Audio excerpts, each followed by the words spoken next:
think I want to start actually with the open we just heard. If Club Dub were to be a celebration again, and I feel like we've seen a lot of Bears locker room celebrations, this might be the season to bring it back. It's been that kind of season. This is it's a difficult thing actually because you bring things. There are a lot of things that are similar to that 2018 season, which was a great season, but not only didn't end well, but also didn't have any sustainability with Matt Nagy. But yeah, there's no doubt that the Ben Johnson is doing many of the same things. This has a 2018 feel to it when Matt Nagy was riding high. But the important point is, and I'm sure we'll get to this, is that this is a much different team. It's a much different culture. I hate to use that cliche, but what he's doing right now, what the Bears are doing now, to me seems a lot more sustainable than in 2018 when they pretty much rode a defense that even the Bears with Vic Fangio were probably not going to be able to replicate in 2019.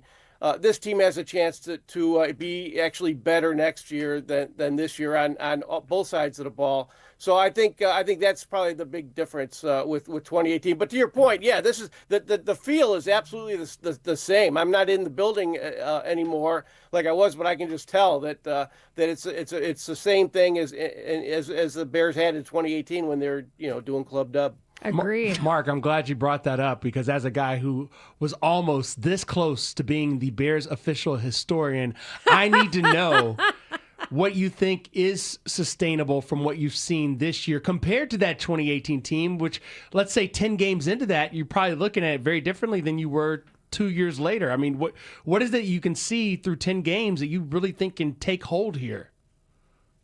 Well, for one thing, I think the coach is better. The coach has done this before. Matt Nagy I thought was good in 2018, but he hadn't done it before like Ben Johnson has. So there's that feeling that Ben Johnson knows what he's doing. He's done it before. I just think they have a better coach. They have a better quarterback. I mean, Mitch Trubisky was technically in the Pro Bowl as an alternate that year, but even at his best, he was not as good as Caleb Williams has been this year, and Caleb Williams is just scratching the surface. I think you can all see that. He might not become that elite quarterback that everybody wants him to be, but even if he just stays where he is, the Bears are going to be a playoff contending team with him at quarterback, even in this state, whereas with Trubisky, you needed a lot of things to go right, and he never took that next step.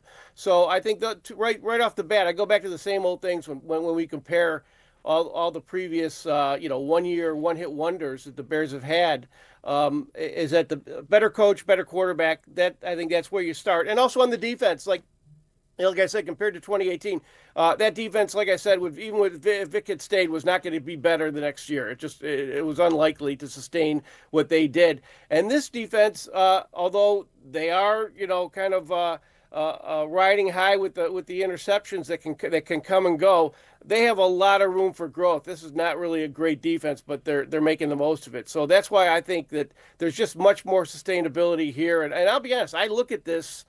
I know there's a lot of question. Can the Bears make the playoffs? This and that. To me, maybe just my age or whatever, but I look at this more from a big picture perspective. I think the Bears are going to, whether they make the playoffs or not, I think they're going to be have the arrow pointing up much more this year, than they did in previous years, like in 13 and in 18. So I look at this as I guess all gravy maybe at this point. But I know where think you're they're going. doing.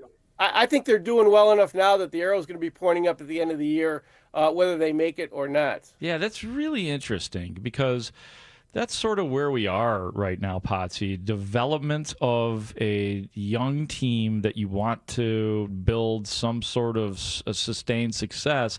And, oh, my God, as you said, gravy, they're winning. So we've had those conversations, and I'm still, I think I'm like you. Of course I want to see the Bears win.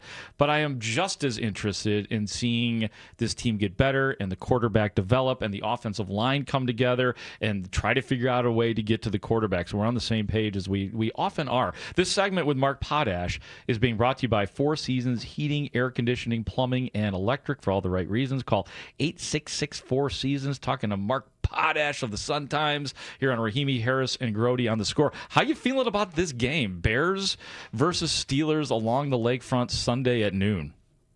Well, I feel like it's a game the Bears should win. This is if the Bears are, this is what kind of an in-between game. It's better that they're playing a better team than they've played before, but not quite the best teams like the Eagles, maybe even the Packers that they're going to come up again, and maybe the Lions. Not quite. It won't be the litmus test like those will be, but it's still a better team and a well-coached team and a team that wins at this time of the year, and I think it's a good test. But I think the way the Bears are set, the way they're running right now, I think it's a game that they should win. And Mark, let me make one other point. Yeah. Since you brought up Sure. the playoff thing, because I have a almost a counterpoint to my own point on making the playoffs. I don't think they need to make the playoffs, but I will say this. If they make the playoffs, this is not just to get in the playoffs and have that experience like you see with building teams. If the Bears get in the playoffs, they are going to be a threat. I mean, they're going to be a threat to go far, not just because they're ascending, but because the league kind of is coming back to them. It's a very mediocre league right now, and so I would say I don't want to make one point without making the other, that I don't think they necessarily have to make the playoffs to kind of confirm that they're on the right track. But on the other hand, if they do make the playoffs, they're not just there for show or just for being there. I think they will be a threat because of the quarterback and the coach. Yeah, Mark Potash joining us, Sun-Times columnist, founder of markpotash.net. And I want to follow up with what you just said, because that's what I see when I look around. Who's really scaring you? And the best part is, with the way the schedule lays out, we'll know what they look like against the Detroit Lions back half of the season, last game of the season. We'll know next week against the Philadelphia Eagles. And we've seen all the teams they've already taken down outside of the specific challenge of the top tier of the NFC West. It seems like they should be in a game against everyone. Yeah, and Marshall, the thing I'm going to be looking at in the next couple hours is the injury report, because I think the Bears are winning the war of attrition. You saw Sam Laporta is out for the year. The Bears' playoff chances and their chances of winning the NFC North just improved. Right there, Yeah. and their chances of winning that last game against Detroit just improved. The Bears are in a state right now where they have potential to get healthier if they get Jalen Johnson back, if they get Kyler Gordon back. But on the other hand, they also have some injuries at linebacker, offensive tackle, that could go the other way. So I think the most important battle for the Bears at this point, especially when they're playing 13 consecutive weeks in a row, 13 consecutive weeks, is to win the war of attrition. I think that's going to be as big a battle as any.